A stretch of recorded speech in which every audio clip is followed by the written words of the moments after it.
রোহিঙ্গা সংকট পর্যালোচনায় মার্চের মাঝামাঝিতে বাংলাদেশ সফর করবেন জাতিসংঘ মহাসচিব অ্যান্তনিও গুতেরেস। সোমবার অন্তর্বর্তী সরকারের প্রধান উপদেষ্টা ডক্টর মোহাম্মদ ইউনূসের সাথে সাক্ষাতের পর এই কথা জানান সংস্থার বিশেষ দূত জুলি বিশপ। পরে কক্সবাজারের রোহিঙ্গা শরণার্থী শিবির পরিদর্শন করেন জাতিসংঘের মহাসচিবের মিয়ানমার বিষয়ক বিশেষ এই দূত।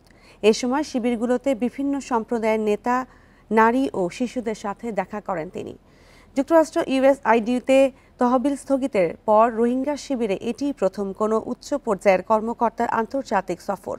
পরিদর্শন শেষে বিশপ বলেন, তার সফরের লক্ষ্য শরণার্থীদের দীর্ঘস্থায়ী সংগ্রামের সমাধান খুঁজে বের করা। তবে ট্রাম্প প্রশাসন তহবিল স্থগিতের পর দাতা সংস্থাগুলোর কার্যক্রম ব্যাহত হওয়ার বিষয়ে কোনো মন্তব্য করেননি তিনি।